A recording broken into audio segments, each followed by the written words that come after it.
하나님의 말씀 열왕기상 4장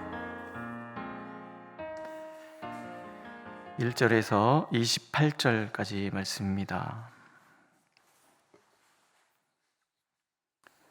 열왕기상 4장 1절에서 28절 20절부터 읽겠습니다. 20절 유다와 이스라엘의 인구가 바닷가에 모래같이 많게 되매 먹고 마시며 즐거워하였으며 솔로몬이 그 강에서부터 블레셋 사람의 땅에 이르기까지와 애굽 장령에 미치기까지의 모든 나라를 다스림으로 솔로몬이 사는 동안에 그 나라들이 조공을 바쳐 섬겼더라.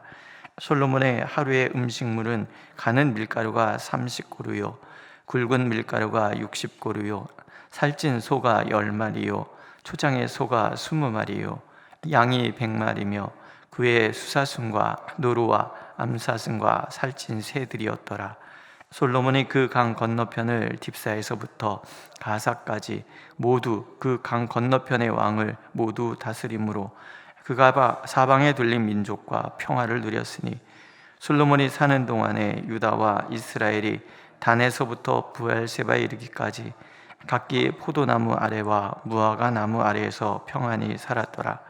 솔로몬의 병거의 말 외양간이 4만이요 마병이 12,000명이며 그 지방 관장들은 각각 자기가 같은 달에 솔로몬 안과 왕의 상에 참여하는 모든 자를 위하여 먹을 것을 공급하여 부족함이 없게 하였으며 또 그들이 각기 직무를 따라 말과 준마에게 먹일 보리와 꿀을 그 말들이 있는 곳으로 가져왔더라. 아멘. 오늘 1절이 솔로몬 왕이 온 이스라엘의 왕이 되었다, 이렇게 시작이 됩니다.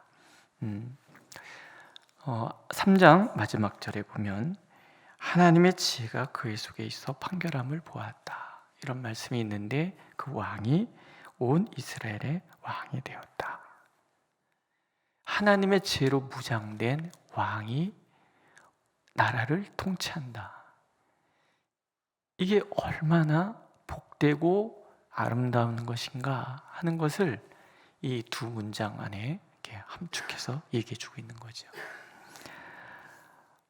지혜롭게 판결을 내렸고요. 그 다음에 오늘 부분은 국가의 체계를 세웁니다.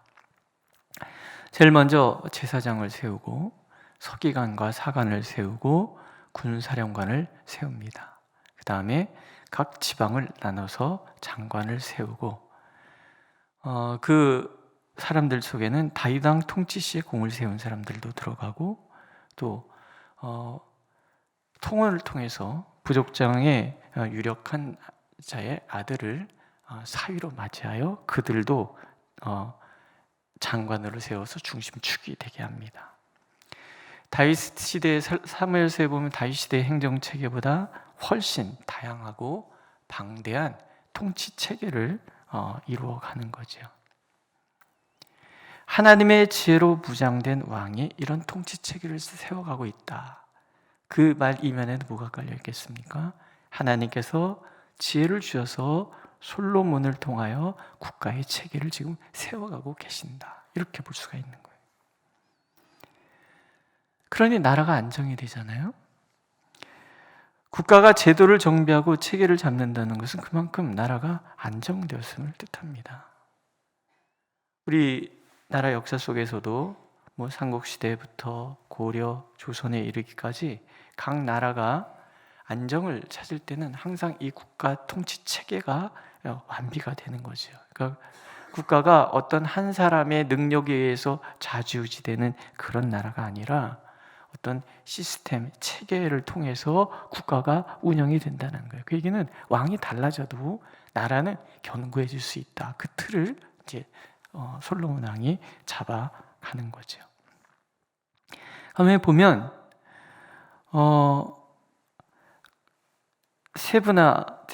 업무를 세분화시켜서 각각 역할을 감당하게 하잖아요. 모두가 자신에게 분배된 어떤 역할을 잘 감당하게 될 때 그 공동체는 굉장히 건강하게 탄탄해지는 거죠. 근데 이렇게 체계를 잘 보면 제일 먼저 등장하는 게 뭐냐면 제사장부터 나와요. 그의 신하들은 이러하니라. 사독의 아들 아사리아는 제사장이요. 제사장이란 말이 먼저 나와요. 하나님의 지혜로 무장된 솔로몬 왕이 국가 체계를 정비할 때 제일 먼저 세운 장관이 제사장이라는 거예요. 그러니까 이 나라는 하나님께 예배하는 공동체, 하나님이 모든 것에 우선이 되는 공동체를 그렇게 솔로몬이 만들어 갔다라는 거예요. 우리 예원 참된 교회잖아요. 예수님이 원하시고 예수님이 으뜸이 되는 교회. 우리가 이 마음을 변치 않는다 그러면 우리 교회 또한 하나님이 이끌어가는 교회가 되겠죠. 그렇지 않습니까? 이름은 예원이라고 써놓고 거기다가 내 원이 내가 원하는 대로 이렇게 해놓으면 교회는 망하는 거죠. 네, 예원 참된 교회, 예수님이 으뜸이 되는 교회. 굉장히 중요한 거죠. 이름만이 아니라 정말 우리의 사고 체계 자체가 그렇게 움직인다 그러면 굉장히 좋은 교회가 되는 거죠. 정말 좋은 교회. 그런 마음이 있으십니까? 우리 교회를 위한 기도 1번이 그거예요. 예수 그리스도 안에 머물고 예수께서 원하시는 뜻을 이룬 교회가 되게 해주소서. 이게 매일 우리의 기도가 되고 우리의 생각 전체를 지배하는 생각이라 그러면 교회는 정말 아름다운 교회가 되는 거죠. 하나님을 경외하는 것이 모든 지혜의 출발이라는 것을 솔로몬을 통해서 하나님 이렇게 보여주시는 거예요. 그래서 잠언에 솔로몬이 이야기를 여호와를 경외하는 것이 모든 지혜와 지식의 근본이다. 이게 모든 것에 으뜸이 되는 거. 오늘 우리도 마찬가지죠. 그 다음에 국가 체계를 정비하는데 단순간에 하지 않습니다. 먼저 중앙정부의 체계를 잡고 그 다음에 이제 지방정부를 세워가는 거예요. 그만큼 솔로몬이 단계로 접근해 가고 있다. 그걸 볼 수가 있어요. 혁명이라는 것은 이 순간에 모든 걸 확 뒤집어 엎는 거잖아요. 그런데 하나님의 지혜는 단계 서서히 바꿔가는 거라는 거예요. 우리는 마음이 급해요. 그래서 당장 뭘 후당탕 퉁탕 해내야 된다라고 생각을 해요. 그러나 그것은 시스템이 갖춰지지 않은 그런 공동체에서만 일어날 수 있는 그런 일인 거예요. 그리고 그 한 사람에 의해서 좌지우지되는 공동체는 위험할 수 있는 거죠. 솔로몬은 한꺼번에 사람들은 언제나 보수적이기 때문에 자신들의 익숙한 것을 고집하려고 하는 경향이 강하거든요. 모두가 다 그렇습니다. 근데 이걸 바꾸는데 갑자기 바꾸면 그만큼 반대급부로 반발도 심하게 되잖아요. 그러니까 1차 중앙정부를 체계를 잡고 그 다음에 시간이 들여서 2차 지방정부를 나누는 거예요. 각 지방마다 지파가 12이잖아요. 지파마다 장관을 세워서 그들에게 역할을 분담을 해요. 각각 그 12지방에서 궁성에서 쓰는 한 달치를 조달하게, 물자를 조달하게 이렇게 해야 됩니다. 매월 각 지방마다 조공을 바쳐라가 아니라 지방자치 인정하고 그리고 그 중에서 궁성에서 필요한 것, 최소한의 것들을 경비를 지원하도록 한 달에 하나씩 지원하니까 얼마나 편합니까? 그죠? 예, 편한 거예요. 그렇게 체계를 잡아가는 거예요. 우리는 교회에 이렇게 멀리 보고 천천히 해나가는 게 필요합니다. 이게 제가 이렇게 교회를 이렇게 보니까 1대 목사님과 2대 목사님 이 지도자가 교체가 될 때마다 이게 자연스럽게 넘어가는 교회가 사실 몇 되지 않아요. 이게 원인을 뭔가 이렇게 따져보니까 뭐 그런 거예요. 먼저는 1대 목사님은 당신이 지금까지 해왔던 것들에 대해서 고집하고 싶은 마음이 있는 거예요. 내가 사라지고 싶지 않은 그런 마음이 있는 거죠. 그리고 새로운 목사님은 점령군처럼 한꺼번에 확 다 뒤집으려고 그러는 경향이 있어요. 그럼 이게 충돌이 일어날 수밖에 없어요. 그래서 이게 1대 목사님과 2대 목사님의 어떤 교체 과정에 있는 많은 교회가 어려움이 있습니다. 다 그렇습니다. 이때 중요한 것은 뭐냐면 성도님들이에요. 성도님들이 마음을 딱 잡고 우리 교회에 주신 하나님의 가치관이 뭔지를 분명히 알고 그것을 급진적으로 확 바꾸려고 그러는 것이 아니라 서서히, 또 새로운 리더가 섰을 때는 그 사람의 어떤 성격이나 가치나 이런 거 있잖아요. 그거를 용납해 주는 그런 시간들이 있어서 서서히 서로 주거니 받거니 이게 이루어지고, 그리고 일대 목사님은 이미 은퇴하기 전에 서서히 이게 정리해 가야죠.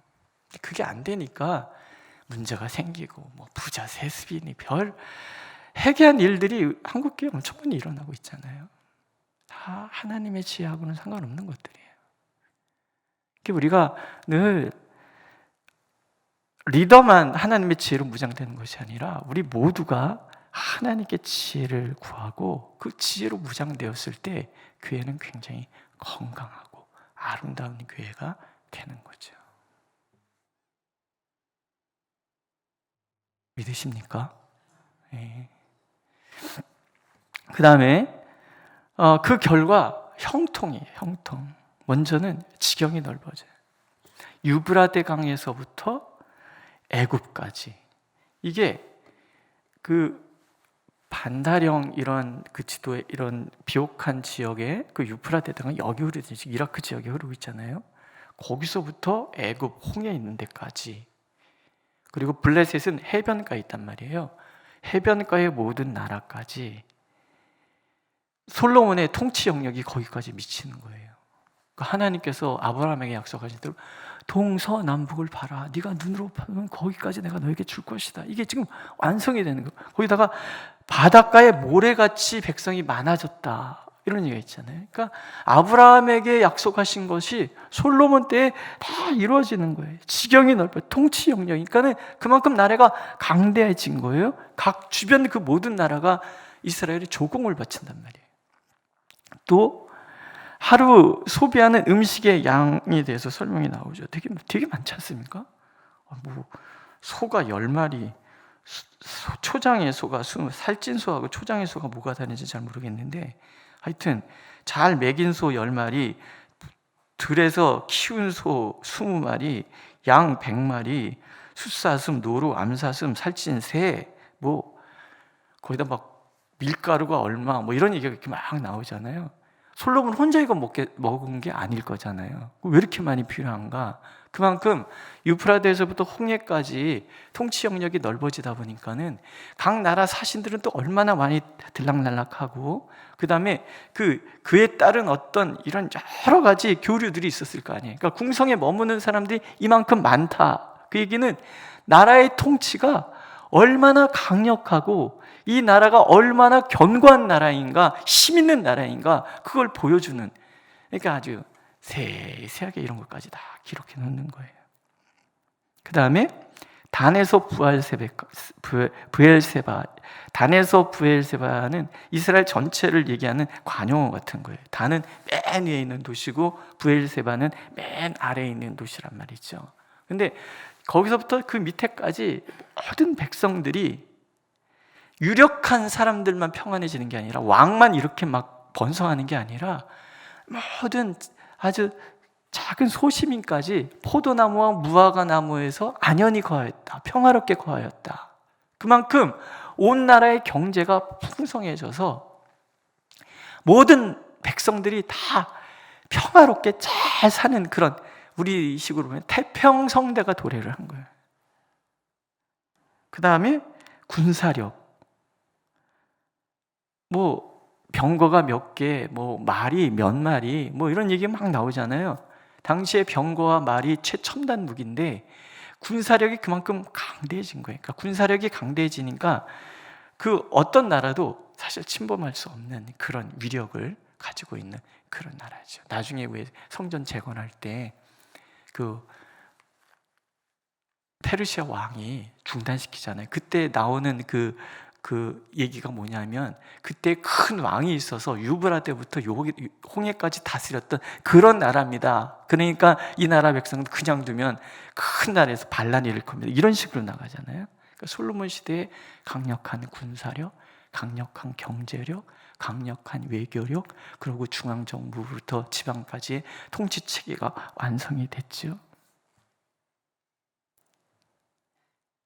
근데 우리가 잘 생각해 볼 게 뭐냐면요, 지금 이걸 누가 읽고 있어요? 바벨론 포로로 끌려간 사람들, 나라가 망해서 왜 망했을까를 생각했던 사람들이 지금 이 성경을 읽고 있는 거예요. 이렇게 강대하고 이렇게 풍성하고 이렇게 아름다운 나라였었는데 왜 망했냐는 얘기지. 왜 망했냐? 하나님의 지혜가 온 나라에 가득할 때는 이렇게 번성한 거예요. 하나님이 함께 하시고 하나님이 붙들어 주시는 나라, 공동체는 언제든지 외부로나 내부로나 경제력으로나 모든 면에 있어서 으뜸이 되는 그런 나라가 되는 거예요. 그러나 군사력, 하나님 없는 군사력 아무 의미 없고, 하나님 없는 경제력 아무 의미 없고, 하나님 없는 통치체계 아무 의미 없다라는 거예요. 오직 하나님. 그 반성을 하는 거죠. 왜 그때 부강했는가? 왜 나라가 망했는가? 오늘 우리 자신이 돌아봐야 될 것들이 그런 거예요. 하나님은 이 솔로몬의 이 치세에 대해서 우리에게 들려주시면서 이런 얘기 하시는 거 아니겠습니까? 누구든지 여호와의 지혜를 사모하고 하나님의 모든 삶의 으뜸이 될 때에 내가 모든 것을 책임져 줄 것이다. 예수님 말씀하시죠. 너희는 먼저 그의 나라와 그의 의를 구하라. 그리하면 이 모든 것을 너희에게 더하여 줄 것이다. 오늘 우리가 100번, 1000번 생각해야 될 것들이 그런 거죠. 하나님이 내 삶에 가장 으뜸이 되어 있는가? 하나님의 모든 가치 체계 속에 내가 서 있는가? 나는 하나님보다 더 중요한 것이 없다라고 고백하고 있는가? 우리가 그런 존재라는 거예요. 아차하면 하나님보다 내가 앞서기 시작하고, 아차하면 하나님의 지혜가 아니라 사람의 지혜로 무장해서, 우리 기도 하나 중에 하나가 세상이 만들어 온 성공의 사다리를 부지런히 찾아내는 게 우리라는 거예요. 하나님 원하시는 것은 하나님의 지혜로 우리가 무장하는 것. 오늘도 그 지혜로 우리가 무장되어서 우리가 머문 자리에 참으로 하나님의 놀라우신 은혜가 가득한 복을 누리는 우리가 되기를 하나님은 오늘도 권하고 또 권하고 계십니다. 기도하겠습니다. 우리가 진정 형통해지기를 원한다면, 우리와 우리 후대까지도 형통해지기를 원한다면, 하나님이 우리의 모든 것이 되고 나의 가치관은 다 깨어져 사라지고 하나님의 가치관이 내 삶을 지배하게 되고 모든 것이 하나님의 영광을 향하여 나아가게 될 때인 줄로 우리가 믿습니다. 주님, 불쌍히 여겨주셔서 하나님의 지혜로 무장하고 하나님의 지혜로 모든 것을 행해가는 우리가 되어 이 땅에서 하나님의 살아계심을 드러내는 아름다운 공동체, 그 성도들의 가정이 또 자녀들이 될 수 있도록 하나님 은혜를 베풀어 주시옵소서. 예수님의 이름으로 기도드렸습니다. 아멘. 하늘에 계신 우리 아버지, 아버지의 이름을 거룩하게 하시며 아버지의 나라가 오게 하시며 아버지의 뜻이 하늘에서와 같이 땅에서도 이루어지게 하소서. 오늘 우리에게 영원한 양식을 주시고 우리가 우리에게 잘못한 사람을 용서해 준 것 같이 우리의 죄를 용서해 주시고 우리를 시험에 빠지지 않게 하시고 악에서 구하소서. 나라와 권능과 영광이 영원히 아버지의 것입니다. 아멘.